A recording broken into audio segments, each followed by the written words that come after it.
Oh, the sunshine has never felt better. Wow. The past 4 days that we've been anchored here at Minerva Reef, it has been wet, gray, and gloomy. We're anchored on the southeast side, which I guess is where the reef is the most built up, so it offers the most protection, but man, we had 30 knots sustained, gusting to 50, and it was pretty uncomfortable in here, so I'm just so glad it's over and we get to see it like this. This is like Bahamas blue. Yeah, I think this is pretty deep still. Wow. Crystal clear.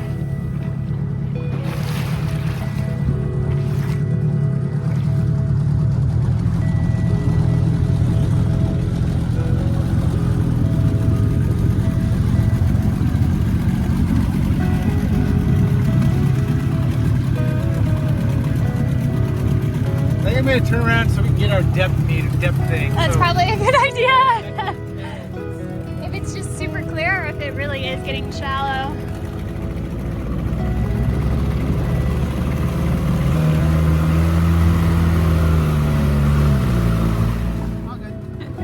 Okay, big deal.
Like I'm crunching things under my feet, so I think I'm gonna head back.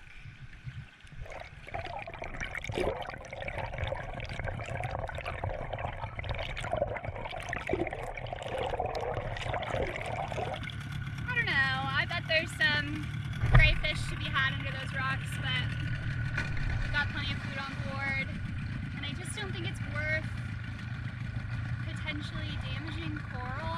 I haven't read anything about that being damaging though. Everybody comes here and walks along the reef, so maybe I'm just being dramatic. But it didn't feel right to me, so I'm not gonna do it. We'll go home and have chicken for dinner. Minerva Reef is a destination most sailors dream about. Unlike other atolls we visited, it completely disappears at high tide, so it feels like you're anchored in the middle of the Pacific Ocean. It's remote, surreal, and honestly, we've never felt farther from the rest of the world. Unfortunately, we didn't get to stay as long as we had hoped. We got a message from our weather router the next morning telling us to haul anchor and make a run for New Zealand. So, we topped up the fuel tanks from our reserves, packed things away, and set off into what would turn out to be one of the toughest passages of our circumnavigation so far.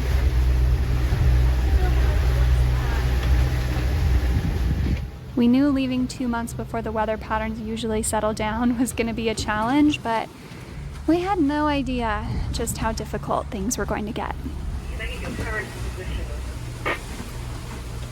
Current position is 34 degrees south, 174 degrees 17 minutes. Holy smokes! We made it! That's New Zealand! I'm freezing. We're all checked in. The process took 4 hours, so by the time you're seeing this, we'll have a blog post up. If you're heading this way, check it out. Learn from our mistakes. Hopefully the process will be a little smoother for you. But yeah, that passage was absolutely brutal. I think we're gonna need some time to decompress before we're ready to talk about it.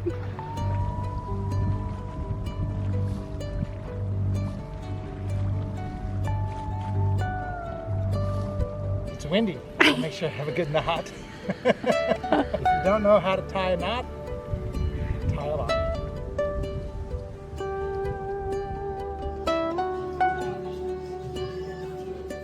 I actually have been, I don't know, imagining this moment for months. Us too. Definitely months. Us too. I was just like, man, I hope they make it down there. And I hope We were hoping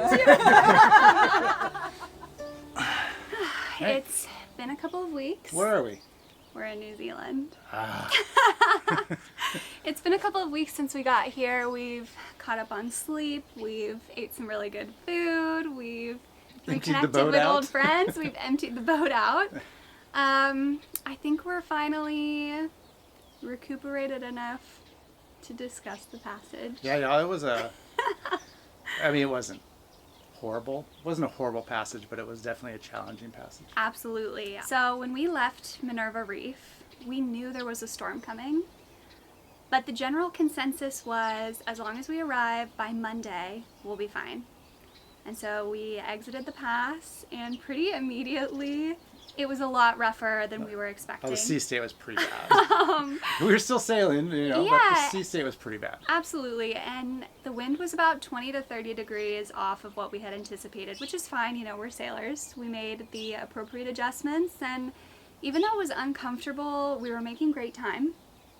But then that night, there was a dramatic shift in the forecast, and the sea state doubled, and what became, oh yeah, just get there on Monday, maintain 6 knots, you'll be fine, became, actually you need to get in Saturday morning, so you need to be hitting 7.5, 8 knots. And we found ourselves battling a 1.5 to 2 knot counter current, and so we were struggling to maintain 5 knots. And about 9-foot seas on the bow. Yeah. I mean, just maybe the quarter. Yeah. Yeah, and so we were immediately inundated with messages. We had 2 weather routers and a friend who is a meteorologist who was looking out for us, messaging us saying, you guys need to go faster, you need to go faster. And we were kind of throwing our hands up. We had full sails and both engines at 2200 RPM, and we were making 5 knots. 5.5. Yeah. I mean, it was the best we could do, beating into the wind, and then with that current, it was the best we could do. And also, when you're running your engine, both engines for that long, you're burning fuel. You're burning fuel quick. Yeah, we became concerned with our fuel consumption pretty early on there, because if we were going to make this new Saturday morning arrival deadline, and we were barely hitting our minimum goal speed with both engines at 2200, we were potentially in a little bit of trouble there. Yeah, the fronts that come off of New Zealand this time of year can be pretty wicked, and this is our first time doing this passage, so we were relying on our weather router, and we had additional support staff on shore, Passage Guardian. We'll give a link to that person. Yeah, definitely. And so, we're relying on those folks that have good knowledge of the systems and that passage to provide advice. Because, we've sailed in bad weather before, so that's not the issue. We just needed to make sure we weren't sailing into dangerous weather. Absolutely, and cameras were not out. I mean, We had to hold on. Yeah, it was rough. Yeah, to get to the helm, to the salon, from the helm to the salon, you're using both arms and your toes, to get there without slipping and falling. The boat was just coated in salt spray. And Everything it was so wet, cold. So cold. So we're wearing all of our foul weather gear, just kind of like sloshing around. For Minerva, it's, for us, it was about a 6-day passage is what we were estimating. And so we just decided that we were going to continue, see what happened over the next 12 hours and see where we were. And I think it was day 3. We still weren't making great progress. Dare I say we were making very poor progress. At that point, the weather router, the weather router said he would turn around if he was us, if he were us. Yeah, and we've been sailing for a while, and So we're halfway through the passage. I meant in life. Okay. And we frequently use weather routers, and we have never had one say, hey, you should turn around. Yeah, and obviously that is definitely an option for us is to turn around. But it would have been it would have complicated our passage significantly, because we would have had to backtrack quite a ways to refuel and reprovision. Keep in mind, we're never going to make a decision that puts our safety in danger. That's No. never. But also, we needed to get a clear idea from our router. Is this a situation of being uncomfortable, or is this a situation of being life-threatening, being dangerous? Yeah, And- is it bad weather or is it dangerous weather? Yeah. And also, we're on the boat. We captain our own ship. So we had to make those decisions, and looking into it, chatting with the router, chatting with our personal friend who was tracking us, who's a meteorologist. It became clear that this weather was not dangerous. It was not life-threatening. It was going to be very uncomfortable, and if we didn't make it in time, we would have to hove to, and probably the boats behind us ended up needing to hove to, and they did for 2 to 3 days. So we had to keep that in mind. Especially when it came to our fuel consumption. If we were to put the pedal to the metal to try and get there ahead of the storm and then find out that we didn't beat it, we wanted to make sure we had enough fuel to get to the control dock. the boat and get to the dock. If that is the worst case scenario, is getting there, running out of fuel, and then the storm rolls in, right? And so we were talking about our options in terms of, well, somebody would probably come out and bring us some jerry jugs, but would they do it in 45 knots of wind? I don't know. Yeah, at one point we had, we were told that if we didn't get in time, we could expect 70 knots of And wind 8-meter and seas. 8-meter seas. Now that changed the next day. That came down significantly. But you can imagine the stress levels of hearing that. Yeah, so on day, at the halfway point, we just made a decision. Look, we're going to run engines under sail at whatever RPMs we needed to maintain 7 to 7.5 knots. And it was very uncomfortable, and we burned a lot of fuel, and our goal was to get in as fast as we could to beat the front. And there were a couple hurdles. At one point, the wind died, but the sea state did not calm down. And we had dropped the sails overnight, and we didn't realize that the halyard had wrapped around the forestay. And The mainsail halyard Yeah. went all the way around the front. yeah, and so Ray got up and was standing up there holding onto the boom for dear life, trying to whack it free, and we only got one side free, and so we had to send him up on one side of the halyard. Yeah, that's fairly normal. Yeah, we had to Google the knot to do it safely, though. Yeah. What was it? The Alpine Butterfly Yeah. Climber's Knot or something? Yeah, so he got bumped around a little bit up there. And then the two other hurdles were this freaking countercurrent we were not anticipating. And we had a couple of options. We could continue battling it and just accept the chunk of our speed that it was taking. Or we could risk altering course and going 10 hours without making ground toward our destination. And that would take fuel and time that we didn't really have. Yeah, we threw sailing tactics out the window on day 3, and we made the decision to just rumline it no matter what. Yeah. Just rumline. Yeah. At one point we were watching our fuel consumption so closely that we started second guessing if our sensors were working properly. Yeah. And so Ray took apart the bed to get a real visual on the tanks, and it was totally fine. I don't know if we were just delirious at that point or what. But you start to think, we're making so much of our decision based on the calculations we're making with these fuel levels, and if those fuel levels are wrong, we need to know right now. Just to be clear, we were not low on fuel when we started. We had both tanks were full, and we had 10 jerry jugs full of fuel. We had as much fuel as we could put on the boat.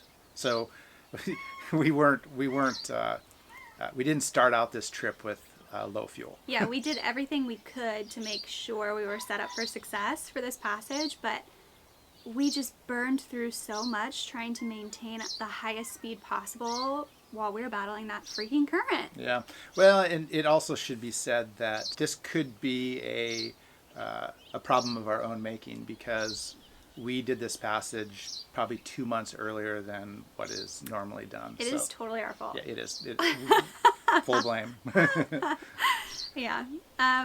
What do you think is your ultimate takeaway from the passage? I mean, there's... Don't go to New Zealand in August. No, I can't say that, because it all worked out just fine. Yes.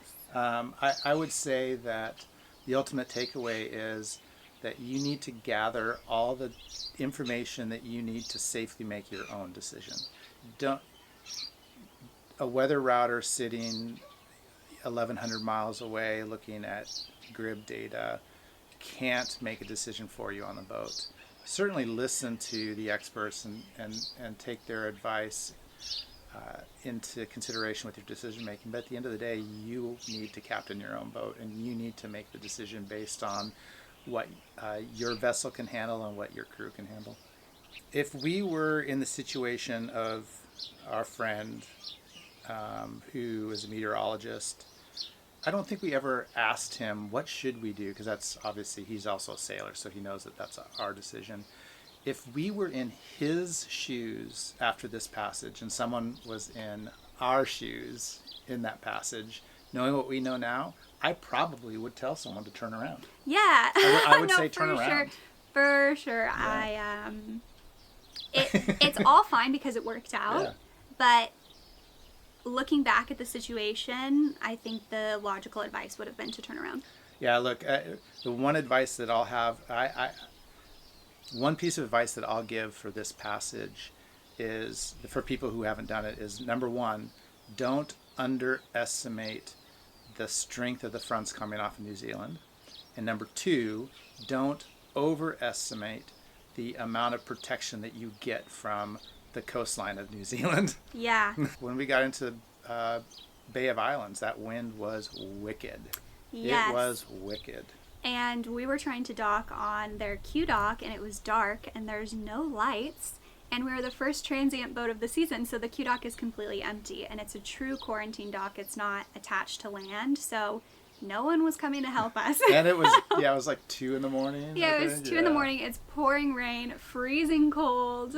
Crazy current and really high winds. Oh my gosh, I remember, you're kind of flooded with emotions because we had the stressful passage and then we had made it, but this was the final step, right? Getting onto the dock, and we're so tired and so cold and so wet, and Ray has the nerve to say, "Oh, honey, you think you can just lasso the cleat?" I'm like, "No, I need you to get the stern close enough for me to step off. I'm weighed down in all these wet clothes. Lines, once they get wet, become 5 times heavier. I can't feel my fingers. I don't know where we have gloves on the boat. I couldn't find them." Yeah, but look, we're here. It worked out. We did. Don't do what we did. Do the passage just during the right time of year. Yeah, I'll just say that. We can make all the excuses in the world about why we did it early. Truth is, we just wanted to. We just wanted to get here. Yeah.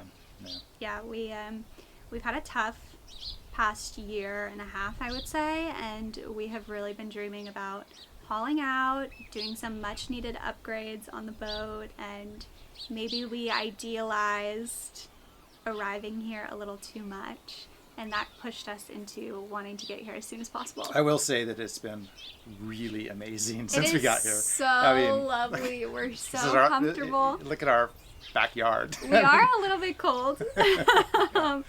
But man, just wandering the aisles of a grocery store, having access to all the tools and parts you could dream of. And we've got some really great people looking after our projects on Salvador too. Yeah, so. we're really excited for the refit, and we hope to document that entire process. Yeah. Oh, I have maybe some stats. I don't know if they're very interesting. Our stats on how much fuel we use? No, I don't. All of it. We used all of it. We had to. So when we got to the dock, we needed to still go. We still had 15 hours. We needed to sail to get to the yard to haul out. Before we could leave the dock, we had to get a loaner car and bring all of our jerry jugs to the gas station to fill up with diesel so we could even get off the dock because we had no fuel. We didn't have enough fuel to get to a fuel dock. Yeah. It was a little embarrassing.